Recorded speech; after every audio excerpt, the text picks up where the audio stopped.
Whew, man, what a day, guys. It is Thursday, September 11th, 9/11. Hopefully, everyone's having an okay day. Man, we've got a lot to cover today. A lot of some really good alpha, man. I did a lot to prep for the show today. I did not get on yesterday with everything that was going on. I thought it would be really distasteful. Plus, I was in a weird headspace. Really fucked up stuff yesterday, man. I want to dwell on it too much, but I will say, really dark day for the U.S. And you can feel however you want about it, but anyone that's like celebrating this stuff, like you're fucked in the head. Like, go get some help, seriously. That said, man, thoughts and prayers with Charlie's family. Same, we had a school shooting yesterday too. Same thing with the families there, man. Some dark times right now, but we're back. We're back today, and a lot to cover on the macro side, guys. We've got the PPI numbers came in yesterday. We have the CPI numbers. We're going to talk about the job market, what that means for rate cuts, and what's happening with the bond market right now. There's been a lot of reports recently. The government's buying back our debt. What does that mean? We're going to break that down. We're also going to talk about, and we're going to do a pretty in-depth breakdown of what is happening with alt season right now. In particular, we're going to talk about the treasury plays, the momentum we're seeing, what we could expect to see through the end of this year, and how the market structure bill and the timing of that could impact everything. And then, of course, the token. The token is HNT, guys. We're going to talk about helium because there are some big announcements, some big fundamental breakthroughs for helium. I think the floodgates could open here. We've got a number of projects in the deep end space that are seeing some major fundamental breakthroughs. I think the prices could start really catching up here. So we're going to talk about those as well. So it's going to be a show today, guys. It's going to be a show. It will be recorded. Make sure if you're watching to like, reshare on X. Make sure to follow me on YouTube if you don't already, guys. Let's see here. I'm going to get this open. Let's see. Who do we have in the house? We've got 619. Going to watch when he gets home, heading to work. All good, man. It will be recorded, so you can watch it after the fact. I'll go through and add some chapters later if you want to skip around. So I've been going back through after the fact and doing that. Because I know some people, like I've said before, some people care about the macro, some don't care. Some don't. They want to know about the deep end stuff. That's fine, man. I cover it all because it's all important. It's all interconnected. But you don't have to watch all of it. What's up, Flywheel? Flywheel's a big helium guy. Actually, that's where I got this shirt. The token is HNT, guys. I have it on my YouTube description of this video. I do have a link for that. The Flywheel, he's an OG helium guy. He was instrumental in helping me build out my deployment business in the early days, man. It's been a long time ago now, for sure, but very exciting stuff. I'm going to pull up this video on the PPI here, if I can find it. Man, I have a lot of tabs open today. We got a lot of ground to cover. All important stuff, though, man. Did a lot of research for the show today, so hopefully you guys have a lot to take away from what we covered today. Yeah, where is this thing? Where is the tab? You know what? We're just going to go ahead and share one of these, and then I can change it. There we go. There we go. Crazy 5 years. It has been 5 years.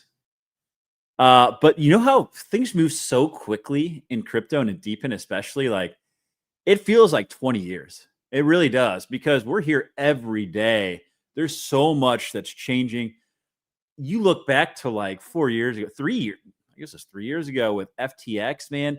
Everyone thought crypto was over. Look at where we are today. And that is just goes to show like how quickly things can change. But guys, we are at the front edge of all of this, man. There's so much potential in what we're at. I think there's a lot of upside. 4 years, I was waiting on the Nebra. Oh, God, that's a sore subject. I got screwed by the Nebra situation, man, in a big way. I estimate that in mining rewards, and this is pretty disgusting, but because I had pre-orders in this for the helium miners, right? I had locations set up for all of them. The delays from Nebra, and I ended up switching over to Bobcat, and I got in for most of my deployments, like post halving. I estimate that in the last market cycle, probably cost me, I think I did the math, like $210,000 worth of HNT. So Nebra is a sore subject, bro. We don't like talking about Nebra. All right, let's talk about macro. Let's talk about the macro. This is in regards to the PPI numbers that came in. Yeah. Now, the year over year, in my opinion, these are the most important. And boy, I'm surprised. Real progress here. 2.6 on year over year headline. That's we were expecting 3.3 in the rearview mirror, 3.3. 2.6 will be the lowest since it was 2.4 in June. And it underscores whether it was tariff driven or not. Those little blips seem to be moving back into the sunset. How about that? So we've been talking about this. Everyone's been freaking out about the tariffs. That people earlier this year, people were like, "We're going to have 7%, 8% inflation." We paid attention to what Scott Bessent was saying. We paid attention to what the MIT report on the first tariffs from Trump's first presidency said. We put tariffs on China in the last presidency. MIT came out with a report after the fact, and I went through the details on it, but it ended up being like a 0.7% one-time price increase. The vast majority was eaten by the exporting countries or the importing companies. And we're seeing something similar. Now, the PPI, this is really important because the PPI is what came in hot in the last report. And this, of course, is what the companies themselves are paying on their imports. The big question, of course, is like, does that get passed on to the consumer or not? How much that gets eaten by the companies? Well, that is coming in much lower than expected. So that was really good news yesterday. Talking a little bit more about that. So let's dig in here. For the third time this year, the PPI showed outright deflation. Okay.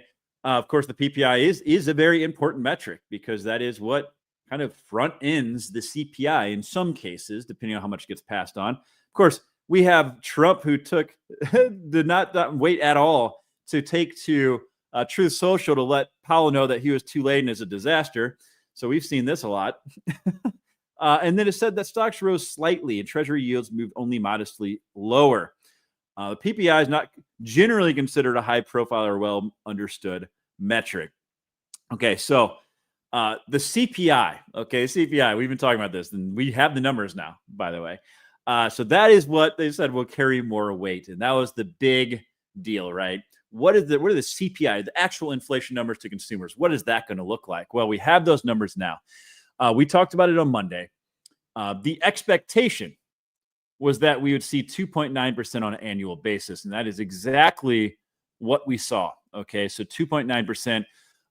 One of the things we mentioned on Monday was that if those numbers came in under 2.9, that would have meant that the Fed could potentially be more aggressive on the rate cut next week.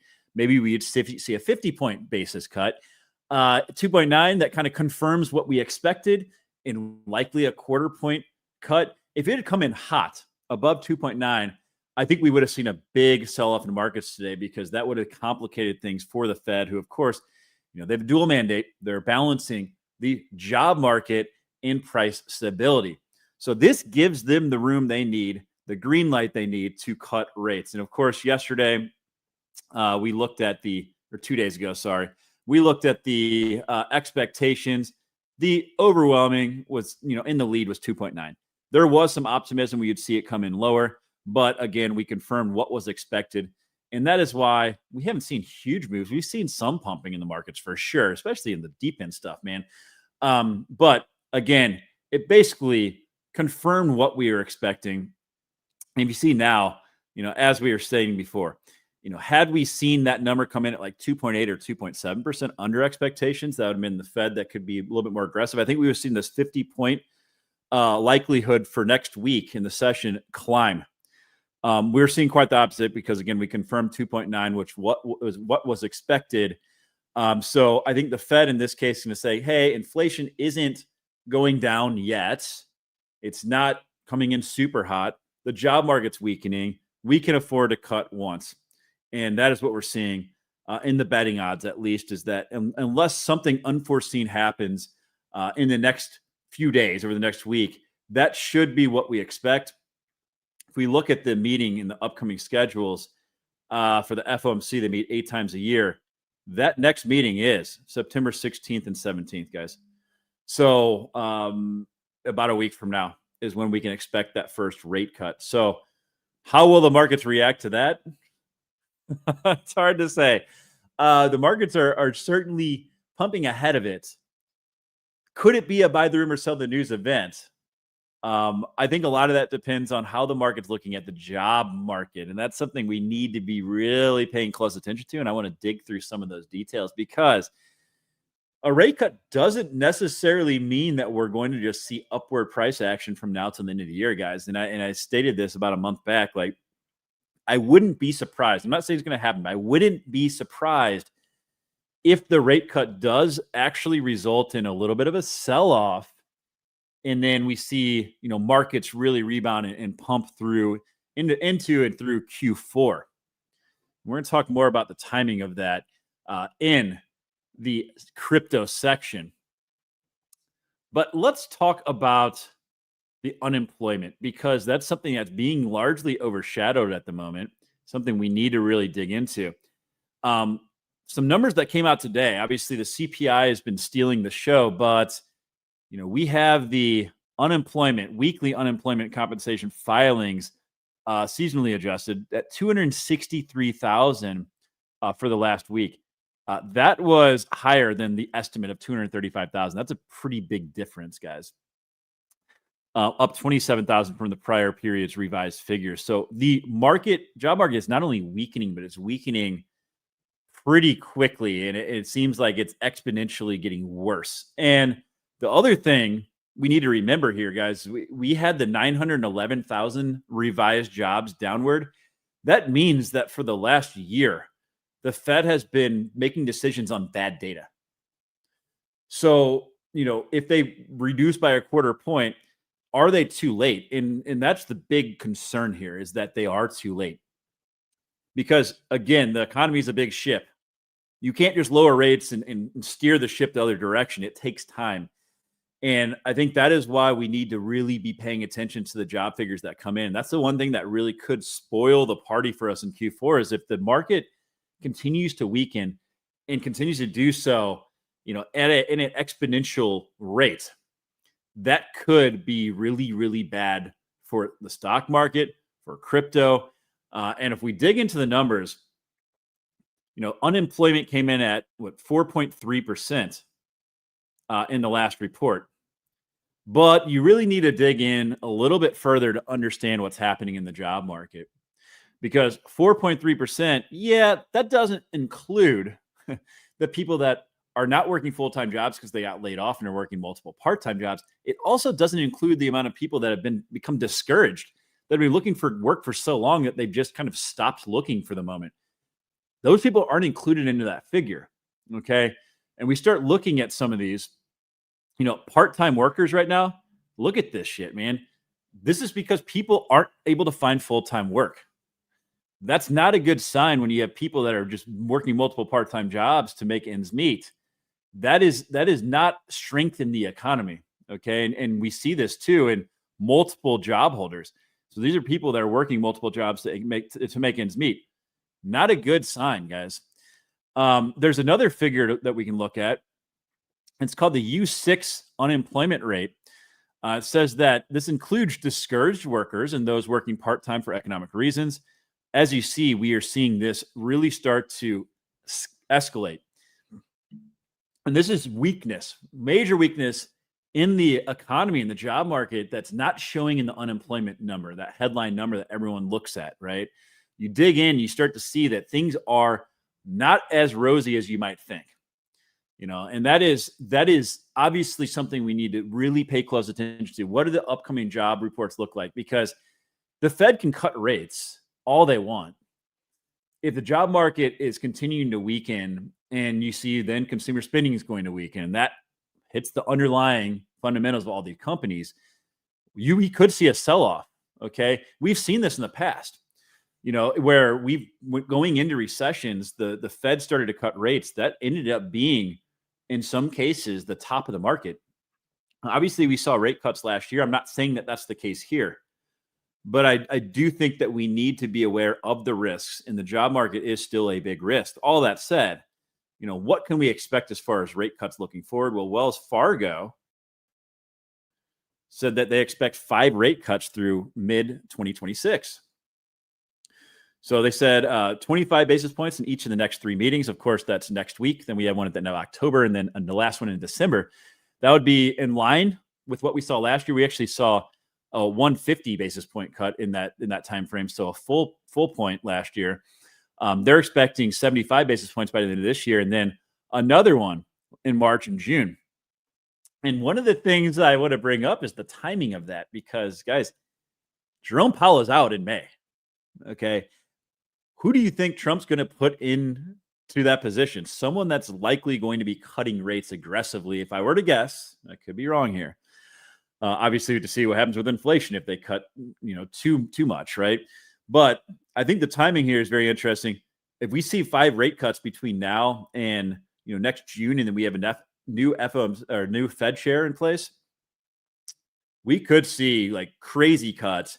Obviously, I think that would lead to a resurgence in inflation, but for risk on assets, man, that could be a good thing. So 2026 could be a good year.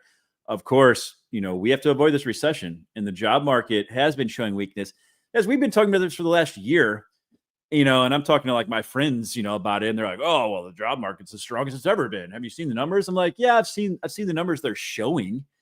That's not the real numbers, man. Now we're starting to see it. So we have to hope. We have to hope that they are not too late. But the bond market, the treasury market is showing out. I mean, the 10 years down, it actually got below 4 earlier today. Whether that's because there's demand for our debt or because people are starting to freak out about the job market and want to move out of, equities and buy, debt to protect their money and hedge against inflation. That's the question, right? I mean, I showed on Monday, there's a ton of people sitting in money market funds right now. I mean, that's a good thing. Once the market gets to a point where they feel comfortable re-entering, that's $7 trillion that's going to flood into the markets. But the 10-year treasury, that can tell us a lot about what's happening. And one thing in particular I want to talk about with the bond market are these reports that are coming out about the U.S. Treasury repurchasing its own debt. In this case, $2 billion, $10 billion over the last month. And what does that mean? You have not missed the HNT takes, guys. I go from macro into broader crypto today. We got a couple more things on the macro side. We're going to move into the broader crypto and the treasuries. We're going to do a dissect what's happening to the treasuries, and then we're going to get a deep in. We'll finish up strong with deep in. HNT obviously going to be the headliner there, so you do not miss it yet. But talking about this buyback, okay, there's a lot of talk about this. You're seeing a lot of reports like the U.S. Treasury is buying up its own debt. What does that mean? Okay, well, we issue debt, right? We issue treasuries to fund our debt and our spending. Well, we are running a major deficit. So the way you can look at this is we are buying back our long-term duration bonds, our 20 or 30-year bonds. And we're essentially funding that, not with tax revenue, because we're using a credit card still, guys. We're using short-term T-bills to pay off our long-term debt. So anything from short-term duration, you have from 2 years up to 10 years of the Treasury note, and then anything above and beyond that would be a bond. Okay, so you look at these different rates. Generally speaking, let me make this a little bit bigger for you guys. So these are the yields, right? Generally speaking, the short term, you have your 1 month, 2 month, 3 month, all the way up to 2 years. You're going to see generally, the 6 month, 1 year, you can see lower yields here. Okay, so this is a lot of people. There's a lot of appetite for those right now because people want to get a return on their money, but they want to also be able to be very liquid, right? They want to be able to invest in other things. They also, looking at these longer term duration, like the 30-year, you have to worry about what's going to happen over the next 30 years with inflation. Okay. And this is a hedge against inflation. Well, you look at the writing on the wall, what's happening with the money printing and the devaluation of our currency. I think a lot of people are expecting that inflation is going to go up substantially in the future. Okay. So that's why there's a lot of demand for this short term, not to mention the stablecoin bill, right? We have now these stablecoin issuers are going to be buying up these short term treasury bills to back their stablecoins. So we now have a regular buyer of our debt on the short term side.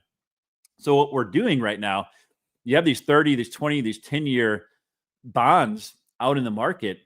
The US is basically issuing short-term T-bills and using those proceeds to buy back the long-term debt and shift our debt profile to the shorter end of the yield curve. Okay. So there's a couple of reasons why they're doing that. For one, they have a lot of demand on the short side of the yield. You also know that the Fed's going to be lowering rates. When the Fed lowers rates, it impacts the short-term rates a lot more than the long-term rates. Okay. The other part of this, though, is that these 20 and 30-year bonds, a lot of times people invest in them and then they will sell their bonds in the open market to other buyers. So did I lose my screen here? What happened?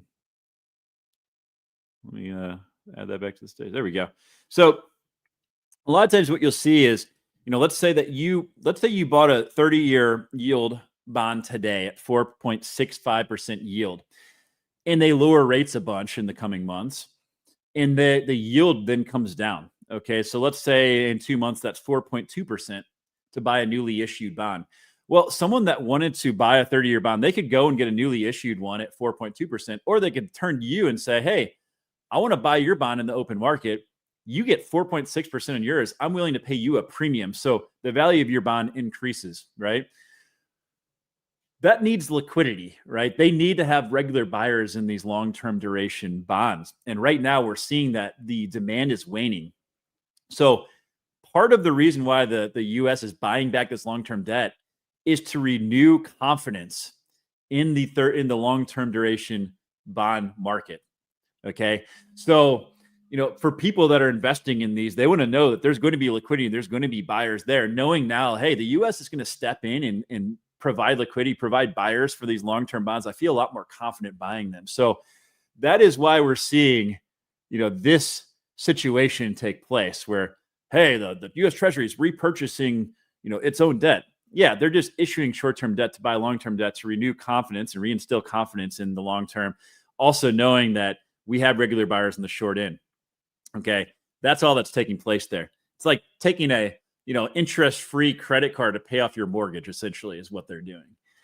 They're issuing debt to buy up debt and just shifting that. So I don't know, man. It's going to be interesting how that plays out. The stablecoin bill is obviously really important in this equation because we have buyers of our debt now. They are still going to very likely reduce some of the regulation in our banks, deregulate our banks so they can hold more treasuries. So, that's really the game plan right now. And that's really all I have to say about the bond market right now. But we have to pay attention to those yields, especially as the FOMC meetings happen. If we drop rates, the Fed rate, and we don't see the long-term yields move down as well, that could freak out markets. We saw that last year, and people were largely unaffected. The market was. I think a lot of that's because of the Trump pump. People were like super, people are super excited post the election, and we saw that big run up. But I think we see that again. That'd be really bad. So we have to pay attention to those long-term yields. One other thing on the macro side before we move into the crypto side. There was this tweet that went out, and I did talk about it last week. Trump was talking about how India and the United States are continuing to negotiate on tariffs. Like I said, we take all this with a grain of salt, but the Indian president did come out and he did confirm that those discussions are taking place. So that's good news, guys. It does seem that things are moving along on the tariff front. It also seems that it's not causing the inflation that a lot of economists were saying that it would. So those are all good things. All right, let's talk about crypto. We've seen the markets, largely unaffected today. based on the news of the CPI. Again, I think it's because that was in line with expectations.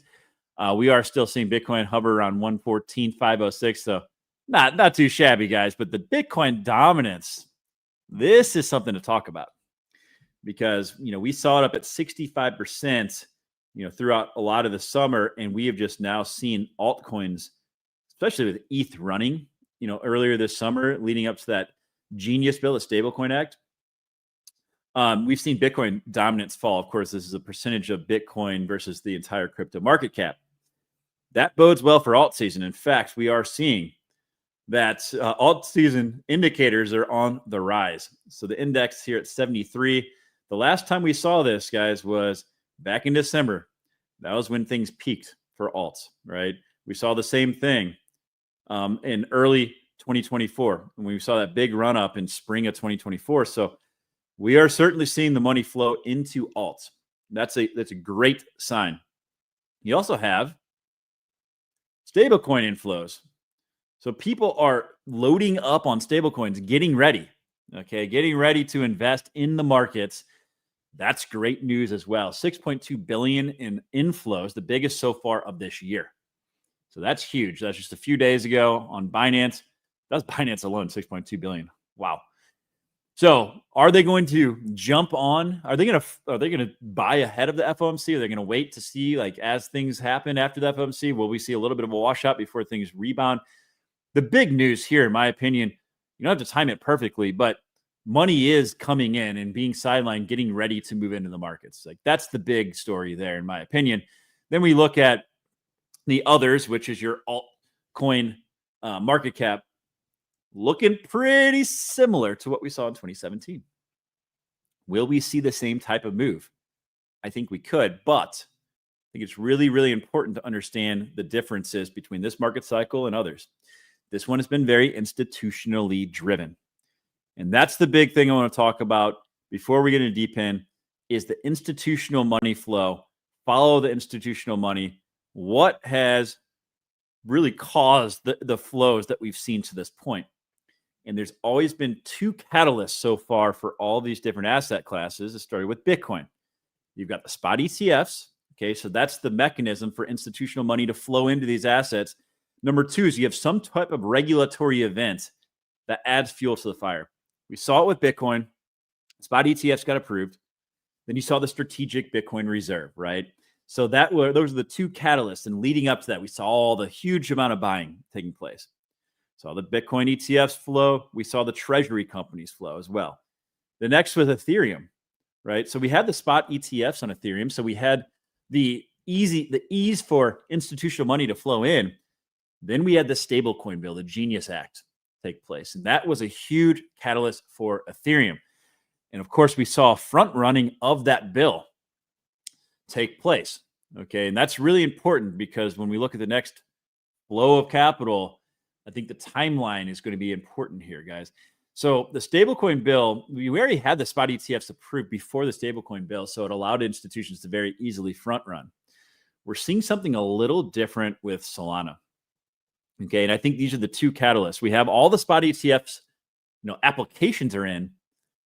When will they be approved? Okay, so originally August was a big timeline we were expecting. We saw that get pushed 60 days now to mid-October. The other part of this is the market structure bill, of course, the Clarity Act, one and the same. Okay. I believe, and again, this is just me kind of connecting the dots here. I believe that these spot ETFs keep getting pushed out and they're waiting for clarity. They're waiting for this bill to pass before they pass the spot ETFs. I could be wrong, but that is what it seems like to me. And this is really important because, with Ethereum, we had the spot ETFs approved already. The stablecoin bill came after the fact, so people were able to easily front run it by buying into these spot ETFs. We're not going to have that, I don't think, in this case. We don't have these spot ETFs. I think they're going to come after the market structure bill. Now, if that's wrong, and we see these spot ETFs get approved in October, I think we see a massive run up a lot sooner. we're already starting to see a front running of it. But I think it's important to bring this up, and I'll show you exactly why with the price of Solana and what we've seen. Because when we look at the market structure bill, what's the timeline look like? Well, Cynthia Lummis has talked about this, but says the U.S. Senate's market structure bill should pass by the end of the year. Leading lawmakers working on the effort said Wednesday. This just came out. Though efforts on this bill will likely push beyond the September 30th deadline previously set. So there was an expectation throughout this year that we would be seeing this approved by September 30th. It does not seem like that's going to be the case here. In particular, they said that we're in the middle of negotiations about whether we're going to have a bipartisan budget. So the most important issue that Congress has to deal with right now is the fiscal cliff. So they've got other things that are taking priority here. And I know Cynthia Lummis had previously mentioned, I played a video of this a couple weeks ago, that Thanksgiving is the target. But she said yesterday that might be too optimistic. But it's really important to me, she says, that we get it done by the end of the year. I think we will have it done by the end of the year. The big question is when. Will we have it on the president's desk by Thanksgiving? I think we have to see what happens with this budget bill. And if we see a shutdown in the government, or we see, both sides failing to meet on their terms there. But this, again, is really important because, and I could be wrong here. I hope I'm wrong. I hope the spot ETFs get approved first. But I think there's a good chance, a high likelihood, that we need this bill to pass before the spot ETFs pass. And we need both, really, for the huge inflows to come in. Obviously, we're already seeing the front running, okay? Because Solana price has been up, obviously. Let's see here. And this is what I want to call your attention to. Okay. So we have a precedent here. And on August 14th, if you guys remember, that was when a lot of these Solana spot ETFs originally got pushed out to mid-October. And if you look at the Solana price, and this is why I bring this up, because I think we can start to connect some dots of what we could expect based on what happens here. Here we go. So looking back, we had a pretty big run up here from 178 all the way up to $208. And I think these were people front running the expectation of a spot ETF decision to be approved. August 14th, that was when that date that the SEC pushed it out. The announcement came out. We saw this big sell-off, guys, over the subsequent days after that. So I think you had all these people front running it, thinking, okay, I'm gonna place my bets on Solana. We got the spot ETFs approvals coming. We should see a big surge up. As soon as the news broke that it was getting pushed out, everyone's like, okay, well, I'm gonna reallocate. Sell off. We've now seen the beating of that drum again, the expectation that, hey, that's spot ETFs, mid-October, we can expect it. What happens again if we see another delay? Let's say the market structure bill doesn't get passed yet. I think there is a chance we could see another sell-off, guys. And that's why I bring this up, and why I think it's so important to be, keeping a close eye on the regulatory side of it. Now, again, maybe I'm wrong. Maybe we do see them approved in October. If that's the case, Q4 is going to be fucking parabolic, in my opinion. I think we're going to see things get really crazy and really exciting. Regardless, I think that we see, Solana is going to be a big winner here. It's just the timing of it, right? Worst case scenario gets pushed out. We have more time to DCA, more time to pack our bags and front run the institutional money. That's okay. Okay. I think we'd all love to see our projects pump, though, because as Solana pumps, I think we're going to see the same thing. Deep in, we're going to see a rotation, particularly deep in projects built on Solana. Okay, so Q4 could be pushed out a little bit later than we're hoping, but the market structure bill, I think, is going to be absolutely key in this whole thing. And that brings me to the treasuries, okay, the digital asset treasuries. I highly recommend taking a look at Blockworks research. They came out with a new dashboard that is tracking all these top digital asset treasuries. And they have a whole portal where you can sort, let me pull this up, where you can sort through all these different treasury companies. You can sort through their diluted market cap. One of the things I want to call out here, though, that they break down really well here, the MNAV, okay, and this is basically how these things are, are valued. Okay, it's their company market cap, over the top of the assets they're holding, the crypto they're holding, the underlying assets, and what's the premium they're trading at. Or sometimes they're not at a premium in some of these cases. I'll show you in a second. But there's two different versions. You have the basic MNAV, which is taking their current market cap divided by their underlying assets.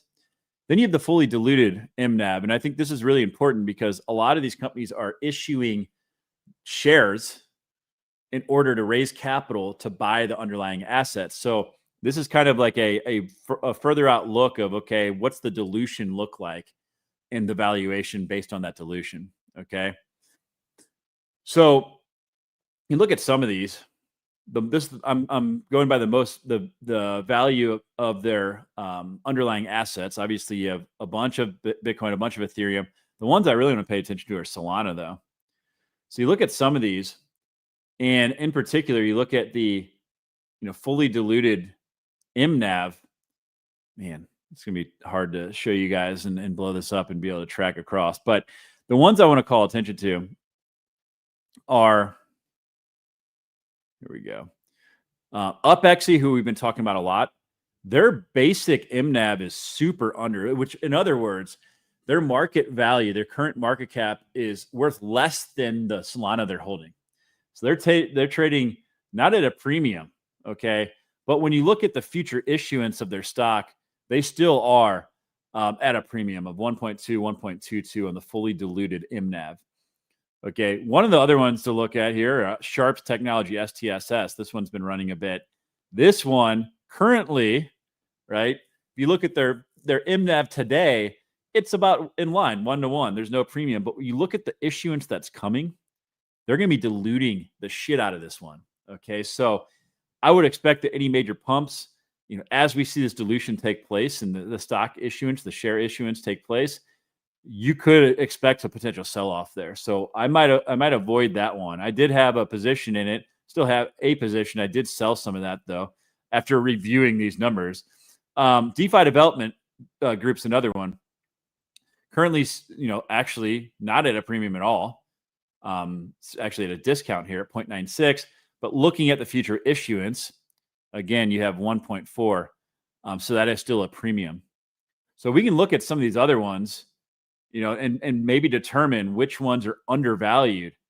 And that's not to say that we won't see these traded at a premium still, but I want to talk about the NASDAQ rules and how that could have an impact on the premium people are willing to pay. But you look at, the big ones, Bitmine, right, and SharpLink, these two. Both of these, can we get over to the fully diluted? Man, what's going on? There we go. So the SharpLink Gaming is actually on the fully diluted, trading at a discount. So this could be potentially a really good buy here, guys. Like, and you have this one, you have Bitmine slightly over. So what we've seen to this point is that people have been willing to pay a premium, in the market value over the value of the underlying assets. And I think part of that has been, they know how to stake. They also are professionals, and they can buy in certain windows and add to their portfolio in times that are really advantageous. Now, one of the things we saw about a week ago is that the NASDAQ changed the rules around these treasury companies. So this is something we couldn't have predicted, right? One of the things is that they're requiring extra approvals from these companies from shareholders in order to issue more shares. And the problem there, and it doesn't sound like a big deal, but the problem there is that it could delay their ability to be flexible in the timing of these purchases. And that could mean, when you have these small windows, sometimes when it's a really good buying opportunity, you see a lot of fluctuations in crypto, it could make it more difficult for these treasury companies to take advantage of that. So that could certainly impact the, MNAV that people are willing to, I guess their appetite for the premium on that. So that's one thing. But I think on the other end, there are some positives to this rule change. And then I do want to talk about what that means for Ethereum versus Solana. And then we're going to go through a bunch of these treasury companies that I have flagged, and we're going to take a look at them. It says that the newly proposed listing rules may actually give established DATs, digital asset treasury firms. When you see people talking about DATs, that's what they're talking about. It gives them an edge. Okay, while raising new barriers for smaller players looking to incorporate crypto into their balance sheets. It says that the changes announced Wednesday would include lifting the minimum public float to 15 million, and then fast tracking delistings for companies that are not in compliance. And here it is right here. You can expect the best names to trade at a premium because the weaker performing firms will be washed out. This effectively puts an MNAV premium on high quality DATs. Okay. So let's unpack that. If you have a Bitmine with someone like Tom Lee, who's in the news, who's pumping your bags, well, you're going to see a higher premium, right? The ones that have the good teams behind them. UpXE, while it has been beaten down, you have Arthur Hayes, guys. We have not even gotten to the point where Solana is going to be in all the news. Okay, I think we're going to see this capital flow as we see these spot ETFs approved.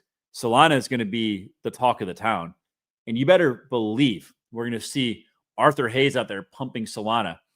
I think the big, I foresee this at least, the big narrative, if you will. It's been Ethereum. The institutional money is flowing into Ethereum, the stablecoin bills, all that stuff, right? The stablecoins. I think we're going to be focusing on the building. Where's the building taking place? Okay. Solana is where the true building is taking place. I think you're going to see this narrative shift. Arthur Hayes is going to be front and center. And then with that, okay, what's being built on Solana?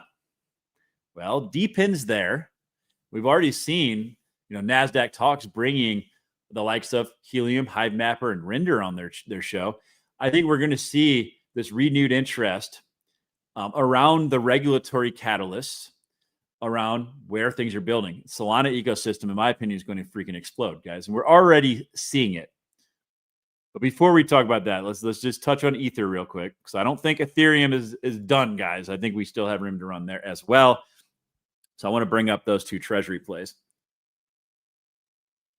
If this web page will load for me. Oh, come on. Well, we'll hop over to the maybe. Technical difficulties. Let me reshare this real quick. Boom, boom, boom. Ethereum. Here we go. Boom. All right. Ethereum's sitting at over $4,400. I don't think we're done here at all. Okay. I think the market structure build bodes well for Ethereum too.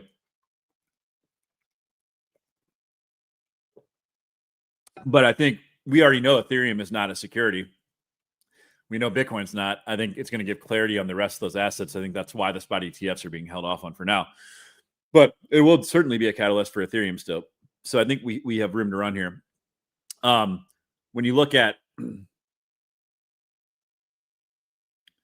sorry, I didn't pull that up. When you look at the Bitmine, it's obviously on quite a run, up 528% over the last 6 months, but sitting at 4780 again. This only a 1.16, I think it was, fully diluted MNAV. And they're going to keep accumulating. I mean, they've been very outright about that. So this is obviously Tom Lee's company that he's front and center on. You have SharpLink. This is the one that's trading at a discount, up 6.4% today. So I'm not sure that's fully updated. But again, the fully diluted MNAV, we go back to that list. This one right here, number 4, SharpLink, a 0.96 on the fully diluted MNAV. So this is trading at a discount. That could be a really good buy, especially if we start to see these treasury companies with a really big premium. And that NASDAQ rule change, that's going to gatekeep a lot of new treasuries from coming in. So could these bigger name ones start demanding a higher premium again? I think so. Oh, yeah, we're going to talk about 375 AI. Don't you worry. I have it on my deep end list. But let's talk about Solana, because I think this is the one we can't forget about. Let's start closing some tabs because I think my computer is freaking out. Okay, Solana. This is the drum I've been beating ever really over the last month. When it was about $176, $177. We've been talking about this every single day, okay? And for good reason. But you look at the climb we've seen up to $227. I've been very outward about my prediction that we'll see a new all-time high in Solana by the end of this year, which would put us, like, I think over $294. I still very strongly believe in that notion. I thought this was really interesting, though, in comparing the Ethereum treasury companies versus Solana and what we could expect to see. And I highlighted a couple of things I want to highlight here. Okay. The difference between the Solana and Ethereum DAT companies, digital asset treasury companies, is also clear. Institutions choose ETH largely for its decentralization, while Solana is drawn to its public blockchain attributes and potential for user-facing applications. Goes on to say that the Sol DAT's efficiency is higher than ETH for two reasons. Number one, and this is really key, and I have not seen anyone talk about this, but I think it's really important. The circulating supply does not equal tradable supply. So currently 63.1% of Solana's tokens are staked, leaving very little available for trading. Okay, so even though you look at the circulating supply of Solana, only about a third of that is actually out available for trading. Meanwhile, ETH stake rate is only 29.6%, resulting in higher tradable volume and making it more difficult to drive price. So the more Solana you have staked, roughly 2/3, these large purchases we're seeing are going to drive the price up more, a lot more than what you see with Ethereum. Second, relative impact of capital. The relative impact of capital. Sol's market cap is far lower than ETH and Bitcoin. So from a relative valuation standpoint, investing $1 in Sol will far outperform the same investment in Ethereum and Bitcoin. Moreover, and it goes on to what we have already talked about, and I've been talking about for months, the Sol ETF expected to be approved by the end of this year. The impact of this buying on pricing may be even more pronounced. So you have those factors, guys, are huge. Solana having so much of their supply staked, the lower market cap, and then I think you're going to have this, renewed interest in where's the building taking place. And Solana has obviously got that dog in it. In fact, let's just take a look at the market caps compared here. Bitcoin sitting at 2.28 trillion, Ethereum at 534 billion, Solana down here at 123. So Ethereum is trading at, 4.5 times the market cap of Solana. So you see these huge announcements coming in, one of them being this front or forward media, or what I think is what it's called, backed by Galaxy. So Ford is the ticker here. Forward Industries, sorry. They announced that $1.65 billion purchase. And I thought they came out directly and made this statement. So Solana isn't simply the best blockchain to serve as the backbone of global capital markets. It is the only decentralized network to date with the speed, scale, and architecture capable of absorbing the enormous throughput required to accelerate traditional securities markets on chain. The reality is, if crypto is to deliver on its promise, it must migrate the machinery of global finance on chain. And only Solana today has the capacity to make that a reality. So it says Ford Industries is not merely an investment, it is a catalyst. Its mission is to accelerate institutional adoption of Solana as the core infrastructure of tomorrow's capital markets. Woo! Boy, Solana has so much higher to go, guys, and they are putting their money where their mouth is. Galaxy Digital backing, one of the backers of this treasury fund, $100 million in the past hour. $300 million in the past 12 hours purchased of Solana. I love to see it. Love to see it, man. Speaking of Forward Industries, this is one I have not bought yet because after that announcement, this thing pumped 100%. Gotta be quick in this space, man. But Forward Industries, one of the big treasuries that we're looking at, guys, the largest now, and it's very clear what their plan is. Their plan is to push Solana to be the main institutional chain. it's going to be funny to see how this comes to fruition, because we in the crypto space, we've lived this shit. We've used Ethereum for years, right? You can use layer twos, whatever. The problem with the layer twos for Ethereum is that the value is soaked up by the layer twos. Very little of that flows through to Ethereum. Solana, on the other hand, why do you think people use Solana so much? It's easy to use. Why do you think DeepIn's building on it? Why do you think the meme coin scene is on Solana? We've already figured this shit out. The institutional, players will figure it out, but that will come, and that is why I'm placing big bets on Solana, on DeepIn projects built on Solana, and of course on the treasury plays. The other one to take a look at, UpXE. So this has been beaten down. It was trading at a much higher premium. Now it's getting to the point where this is looking very attractive at its current MNAV, guys. I have to say, and they're going to be adding, and you have to put in that X factor of Arthur Hayes. Okay, Arthur Hayes is going to be the Tom Lee for Solana. UpXE is going to be his treasury company. So you look at Bitmine, I think UpXE is going to be the Bitmine, but for Solana. Okay, that's how I see this playing out. Wow, that's why they brought Arthur Hayes on, guys. The best is yet to come, in my opinion. You have DeFi Development Corp. This is another, they have as much holdings, I think 2 million Solana as UpXE. Another one trading at a very small premium at the moment. They do look like they're going to be issuing a lot more, though, if you look at that spreadsheet. So maybe wait on this one. I don't know. I do have a holding. What I've been doing, guys, because you can't time this shit perfectly, right? For the last month, I've been DCAing.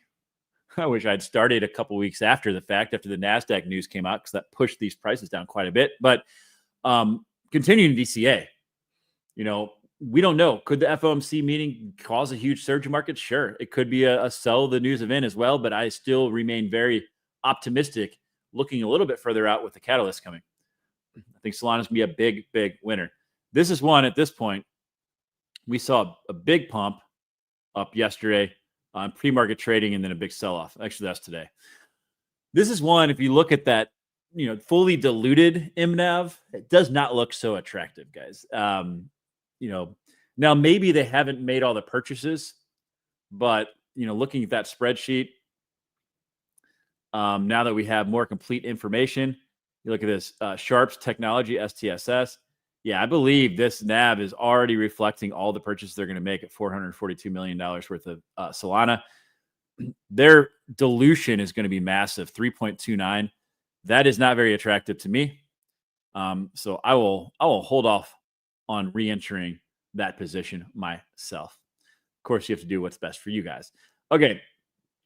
So Solana is obviously, I think, going to be a big winner here, but I think there are other ones we need to be paying attention to, one being Chainlink. We've talked about them a lot. They've been making waves across the board. If I can get my page to load up. There we go. Sometimes CoinMarketCap just does not like to load after I already have it loaded up. Here we go. Pull this up for you guys. Chainlink, another one to be paying attention to, guys. They have been making inroads with crypto projects, institutional partners across the board. Like, the fundamentals are crazy. You then have this announcement that Chainlink hits its first corporate treasury for the first time. This one in particular is Caliber CWD. So this one I'm looking at for Chainlink. It's had a big run, though, guys, over the last 5 days, 250%. So we got to look at what the MNAV looks like on that one, but that is one I'm keeping an eye on for sure. So Chainlink, I think, will be a big winner coming out of this. And then Avalanche is another one I've been talking about quite a bit. Avalanche has had a huge run over the last couple of days. If it will load up for me, come on. CoinMarketCap, what's wrong with you? It's taking so long. There we go.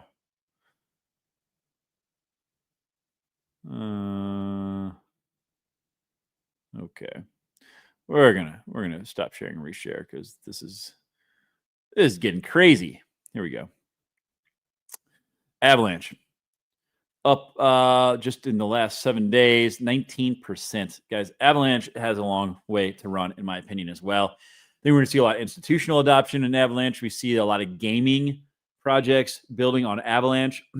Deep Network, one of the projects I'm very excited about. Have a node I'm running. They are built on Avalanche.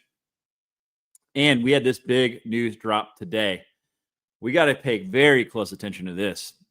So Avalanche, a $1 billion raise, the Avalanche Foundation, to fund 2 crypto treasury companies. So the crypto treasury companies are coming for Avalanche as well. You look at the spot ETFs that are coming. Chainlink has one. Avalanche has a handful as well. So that's where the institutional money flows in. You add these crypto treasury companies. Here's what I think is really wild here, though, and I'm not seeing any other project do this. So the foundation aims to raise $1 billion to create 2 treasury companies. We don't know what those companies are yet, but it says that they're going to provide AVAX tokens at a discount.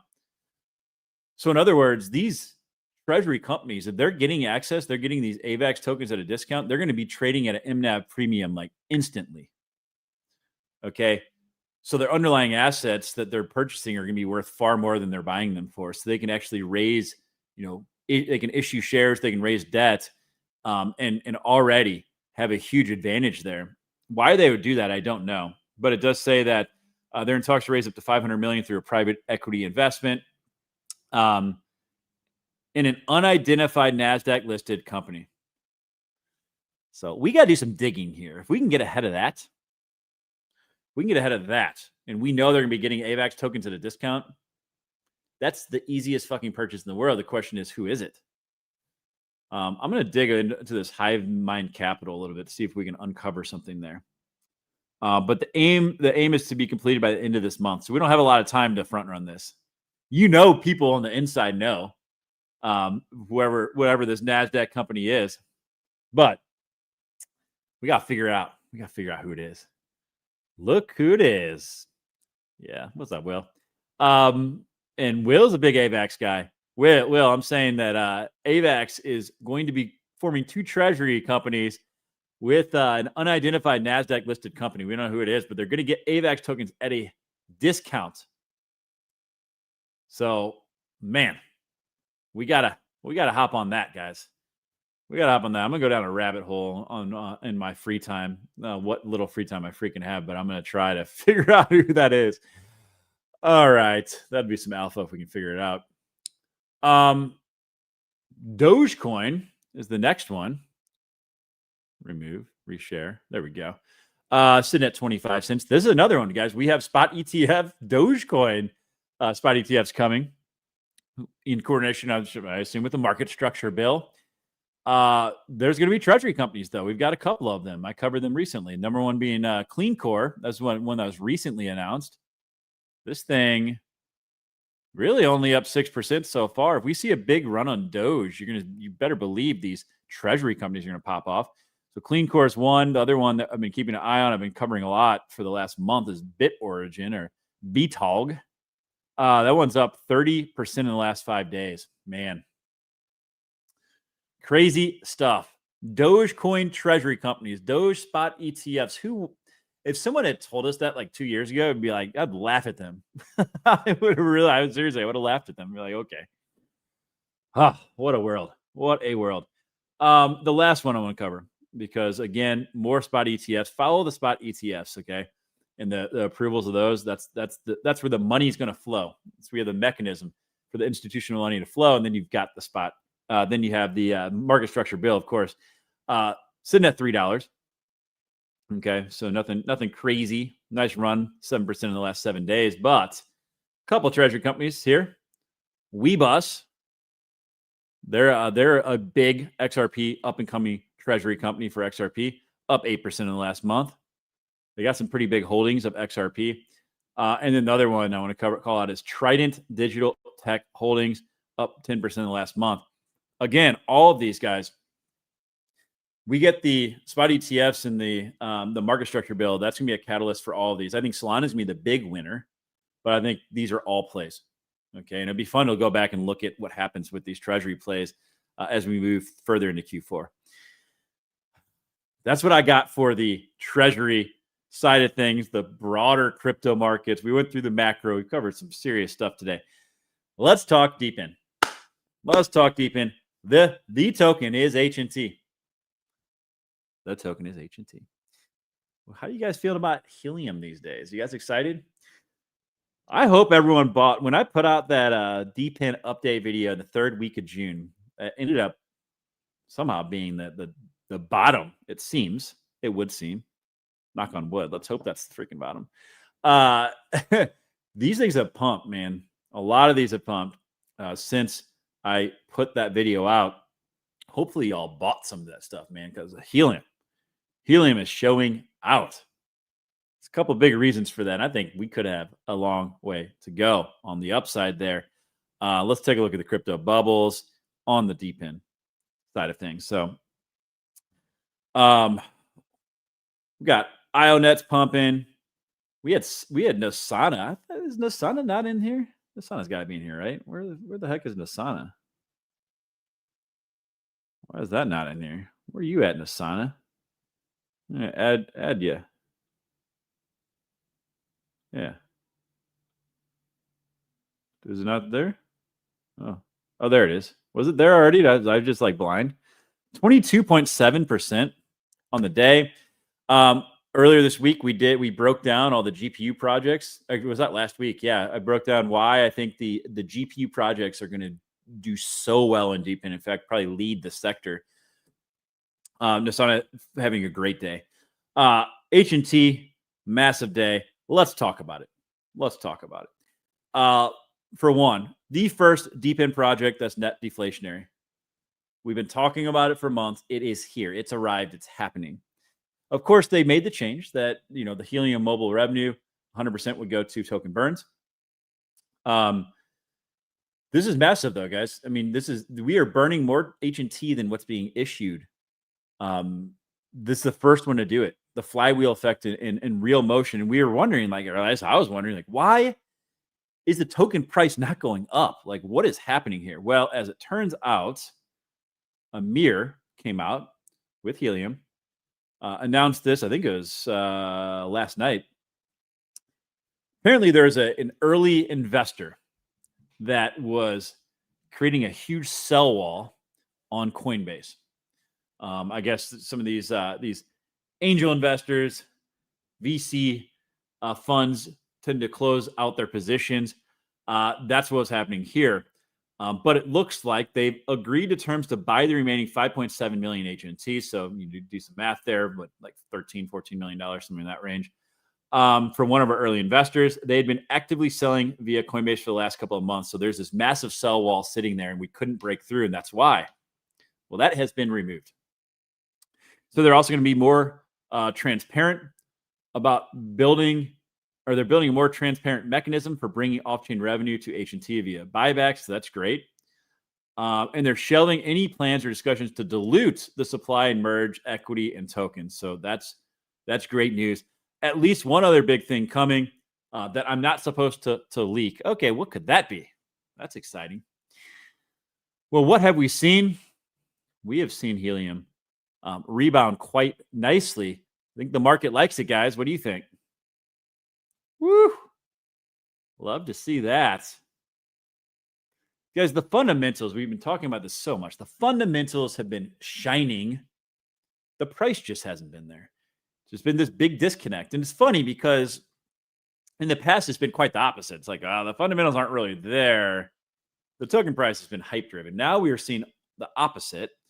I think we're going to see things reconnect here. And I believe we're going to look back at this year with the tariff uncertainty, with all the washouts that we saw earlier this year. We might look back at this period in this year and think, man, that was such a golden opportunity to be adding to positions. We'll have to wait and see how that all plays out, but that is what I'm expecting. Hopefully I'm right. The other thing I want to talk about is there's still a lot of future growth, guys, to be excited about because, they have their brownfield deployment. So in other words, they're making it so that you can use existing Wi-Fi hardware and participate in the network. You don't have to buy their, Helium hardware. This brings on a whole new set of participants. Okay. All driving revenue. And then, of course, earlier this year, we are starting to see this come to fruition. But, there's a big partnership with the telecom down in Mexico, bringing coverage to 2.3 million people in Mexico. So there is so much more growth coming, so much more revenue coming.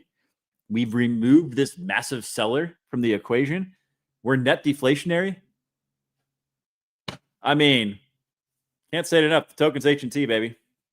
Token is HNT. All right. By the way, guys, I'm going to call this out. Your boy made the list for the top mind share, most powerful voice for Helium. I feel very proud of this accomplishment. It's pretty cool. Suburban's in there too. Our boy Suburban. I made 16th on the list. Look at that. Maybe after this episode, I'll move up more. I don't know. All right, so let's pivot. Let's pivot to GeoNet. Okay, GeoNet. Big announcement today.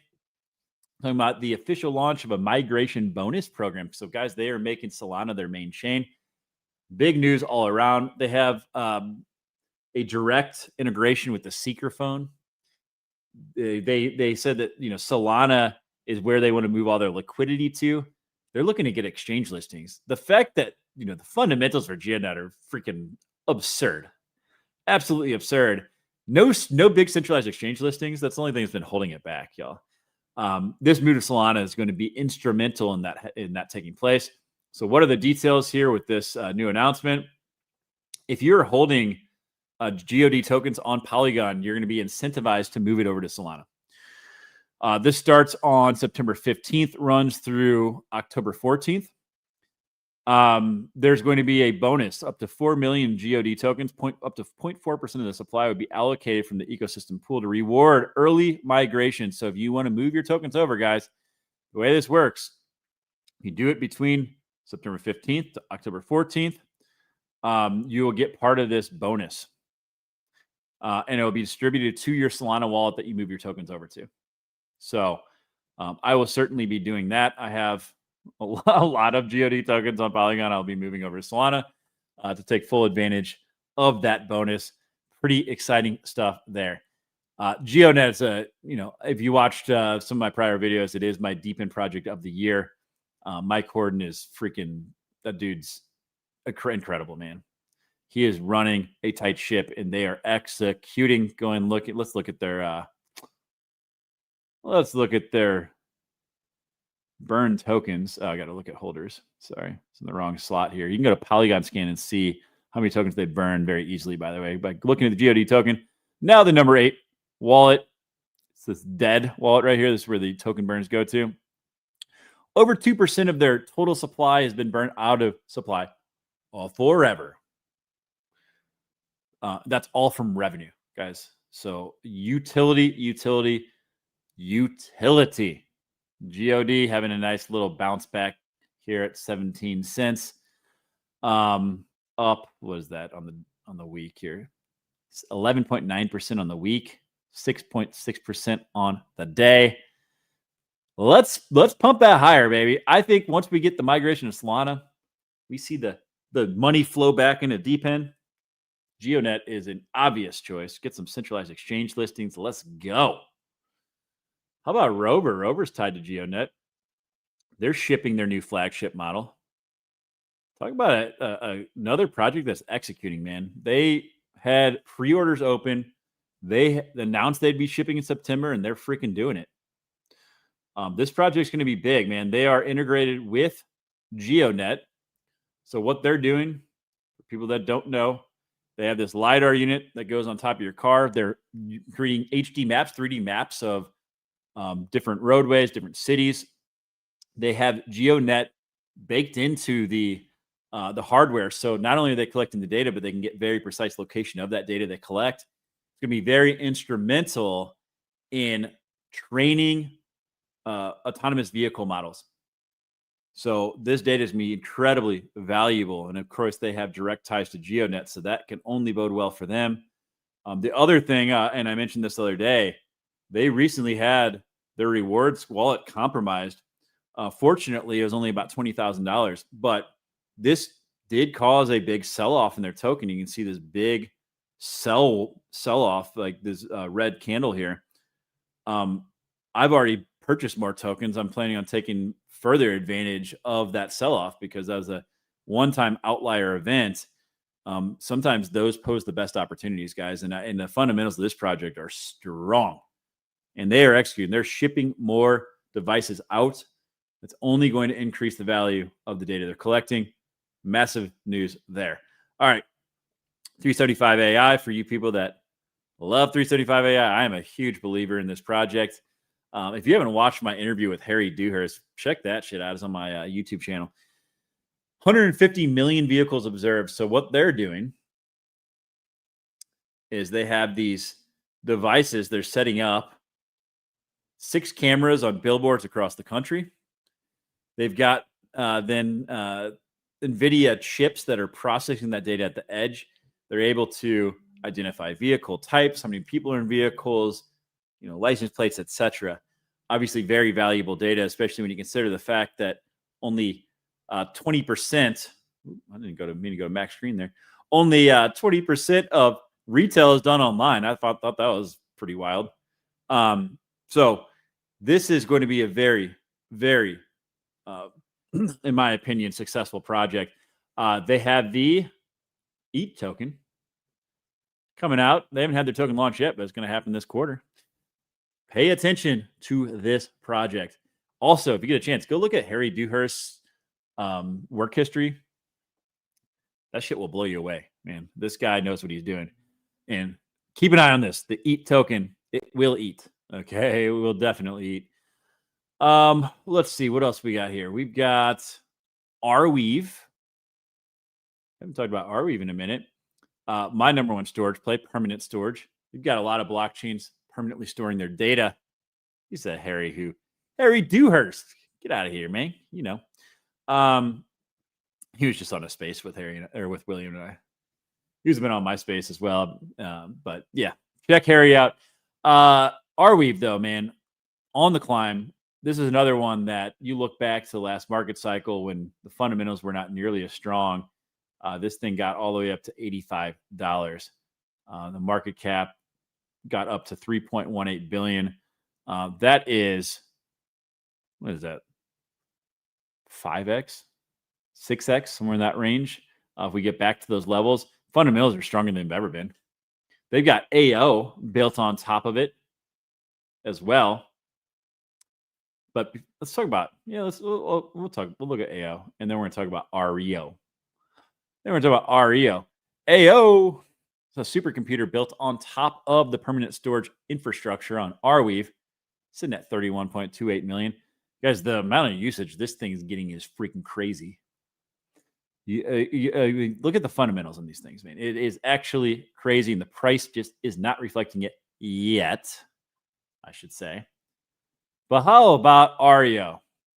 By the way, speaking of REO, appreciate you guys. Look at this. Look at this swag that I got. Got my little REO elephant. He's like, REO. Love the REO project, guys. They're doing big things too. So you think about the Arweave architecture, the permanent storage. Well, they are kind of the librarian, if you will, the indexer that can pull the data and make that data actionable on Arweave's infrastructure. And they're also doing a lot more than that. But they also just announced a partnership with Aether. Man, this is a project that should be on your radar. They're building real utility. They're being used, and their market cap's only $3 million. Like, what is going on here? That's crazy. Fully diluted is only 6.6. So it's not like you have to worry about a lot of dilution. This thing's down 31% over the last month. Up a little bit. Very slightly over the last week. So to me, this is one actually I'm really interested in expanding my position in. I have, by the way, if you're interested, I have a tutorial. You can go to my playlist section. I have tutorials in there. How to buy AO. Same process for buying REO. Okay, so you want to learn how to get access to those projects, you can follow that tutorial there. It's not rocket science, but it's they're not on centralized exchanges, so it's not as easy as going to crypto.com or Coinbase. By the way, if you want to get Arweave, it is on crypto.com. That's where I buy my Arweave at. And then you have the Wander wallet. All of that's in this tutorial. Whew. That was a show, guys. Wow. We covered a lot of ground, but a lot of important stuff happening right now in the markets between the macro, the CPI, inflation numbers, the rate cuts, the job market. On the broader crypto side, you've got the treasury companies, you've got the Clarity Act coming, the spot ETFs, what that could mean for the broader crypto market, and depends so much building taking place. Like, man, we're here to share the alpha. I think we have very exciting times ahead. I appreciate each and every one of you guys. He said, my newsletter can't keep up. Yeah, man. That's why I get on here every single day. Although I don't just cover deep in, I cover all the other stuff because I think it all matters. It's all important. It's all interconnected, especially if you have the ability to piece together all the different news and kind of figure out what that timeline could look like. That is the key. And that is what we try to do each and every day. I am flying out to Detroit in like 3 hours, so I will not be on tomorrow. I also will be out Monday, so I have a 4-day trip coming up.